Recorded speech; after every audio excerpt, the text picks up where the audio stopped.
So do you remember that 3-wide finish at Atlanta last year? NASCAR did a documentary on it. We've hyped it up all week. What could make it better?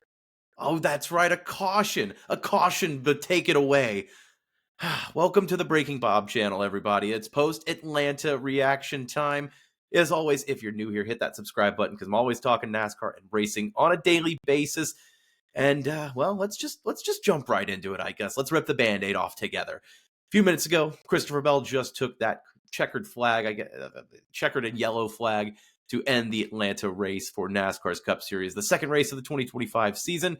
And well, it's come and gone. It may be winding down, but I'm pretty sure there's still a bunch of drivers lined up to talk to Carson Hocevar. Plus, Michael McDowell made history today, and Kyle Larson almost made Jeff Gordon eat crow after last week's comments. So let's just jump right into it. Christopher Bell winning his first race of the 2025 campaign, and first time getting into victory lane in the Cup Series since the New Hampshire race last June with that rain-ridden Loudon race. So big for Christopher Bell to get back into victory lane. And Toyota, it's only their second drafting-style track win since the next-gen era has begun. Ironic that Christopher Bell is so adamantly against superspeedway racing, even last week leaving Daytona, and then this week says, hey, I love superspeedway racing. It hasn't been kind to me, but I finally get rewarded. And, rewarded luck, whatever you want to call it. It was definitely a great race that was marred by a lackluster finish because, in theory, a 3-wide finish would sound great, just like last year. But you have Christopher Bell getting pushed by Carson Hocevar into turn 3, Hocevar and Kyle Larson just on the inside of Christopher Bell as they head to the home stretch of the final lap. But no, NASCAR throws the caution, doesn't let the leaders race back to the line, even though they have all weekend, even in controversial fashion in the Xfinity Series last night. No, they tell the Cup Series guys, no, you're not racing back to the line this time. It's by no means Christopher Bell's fault that caution flew, but as fans, we wanted something a little bit better. After 2 great races to start the season with Daytona and Atlanta, the finishes just leave us wanting more to be desired. But with aggressive racing all day, I guess that's what you can expect. It looked like it was going to be Austin Cindric and Kyle Larson toward the end of that race, but Larson squeezed Austin Cindric up into turn 2 on the exit with 4 to go, causing Austin Cindric to hit the wall and then taking out Hendrick teammate William Byron from Kyle Larson's side. So Austin Cindric was not thrilled about that. Team Penske had speed today, but 0 for 2 heading into the third weekend in the NASCAR Cup Series. It was a typical Kyle Larson move. Either I'm wrecking with you or you're wrecking yourself, but I'm going to be the aggressor here and take the lead from you, and you're going to either take us both out or you're going to hit that wall because I'm not giving an inch. Like I said, it was just typical Kyle Larson move. That's what you expect from someone like him who has an aggressive style racing.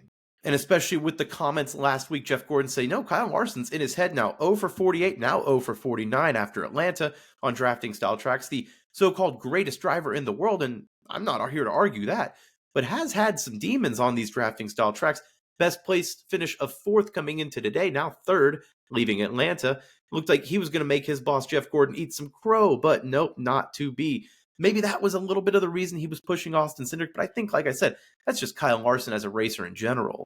But somehow Kyle Larson doesn't leave Atlanta as public enemy number 1 in the Cup Series garage. No, that's going to go to 2nd place finisher Carson Hocevar, who had to apologize, first of all, in the post-race to Mr. Hendrick himself. I know Spire has ties to Hendrick Motorsports, so they didn't want to have a car like that push Christopher Bell in a Toyota to victory lane. Carson Hocevar saying, I thought we were going to be able to race to the line. That's been the precedent so far. But alas, that's not what Carson Hocevar is in hot water for. No, it's the list of drivers who wanted to talk to him after. I believe it was Ross Chastain, Ryan Blaney. I think Kyle Busch had some very choice radio words from early in the race. You had Carson Hocevar. The main incident that I'm going to talk about, though, is when he pushed Ryan Blaney a little too hard heading into turn 1 with, I think it was 20-ish to go, 15 to go.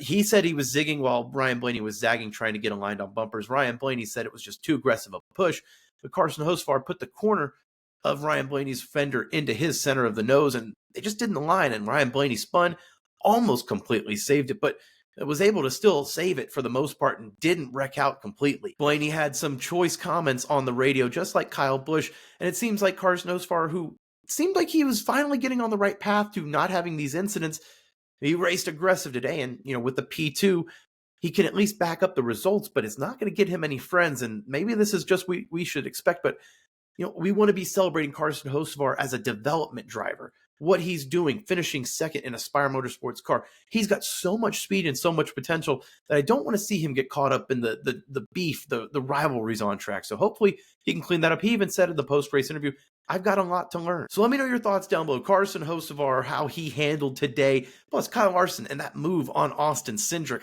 I think it's fair, but you could make an argument for foul, definitely. But while we're on the subject, that caution that ended the race prematurely in overtime, the Josh Berry crash, he's got Joe Logano and Denny Hamlin both squeezing him, Ross Chastain.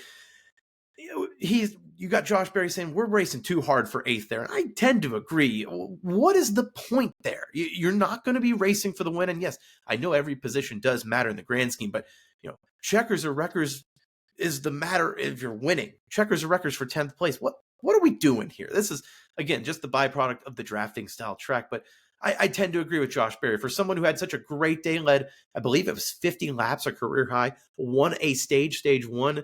It was a big day for Wood Brothers, and they showed speed consistently throughout the day, showing that technical alliance with Penske is very true, even if it hasn't shown the last few years with Harrison Burton. But for Josh Berry, if you're going to walk the Penske talk, you got to crash the Penske talk. And I mentioned that Austin Cindric, Ryan Blaney all had issues. Joe Logano caught up with Josh Berry then toward the end. These Penske cars, they had so much speed at Daytona and Atlanta. But once again, 0 for 2 leaving that, just like last year. Fast cars, nothing to show for it. Gotta be frustrating for the Penske crew to, not really do anything wrong, especially this race. Austin Cindric was doing everything he could, even when he got pushed back into the mid-pack in the early part of stage 3, worked his way up beautifully. If you've been watching the in-car cameras on Max, which I very much will urge you to next race because it is awesome to get that perspective, Austin Cindric was dicing his way through the field and was doing it patiently and cleanly. And that's what I think everyone has talked about this week, is his patience at drafting style tracks. Unfortunately, he didn't get the same respect from his other competitors. Let's talk about some history, though, on a good side today. Michael McDowell, who at one point was 6 laps down thanks to a power steering issue, his Spire team got it fixed, figured out, and slowly they churned their way through the field and made history. They tied the most lucky dog awards, getting their laps back in NASCAR history, tying Jamie McMurray, and I believe it was Talladega in 2012. Michael McDowell, instead of being 6 laps down, finishes 13th place on the lead lap.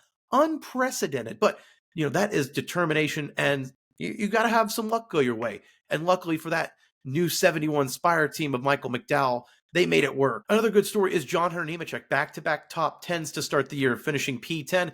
And late in the race, he restarted just behind Denny Hamlin. And I did a video on it a couple days ago where Hamlin had some comments after the 500 about John Hunter Nemechek. John Hunter Nemechek was probably thinking, what if I did it? What if I did it? I'm not saying I'm going to, but what if I did it?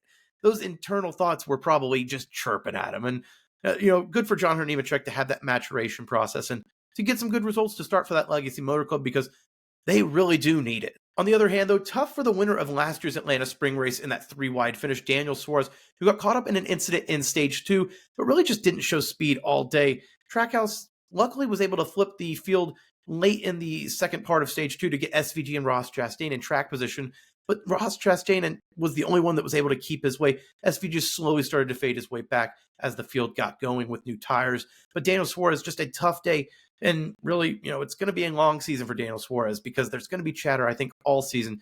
Will he have job security in that 99 moving forward after 2025? And these are the races that he's got to get results in. Brad Keselowski was another driver that got caught up with Corey LaJoie, and it was that Chase Elliott incident where Chase Briscoe and Ricky Stenhouse got together. Stenhouse pushes Elliott up into the wall and then breaks a toe link. He takes out Keselowski and LaJoie just by default. No doing of their own, but wrong place, wrong time. So tough for Brad Keselowski, who had good speed, but that Build Submarine's car just seems like it's cursed for RFK. 0 for 3 to start.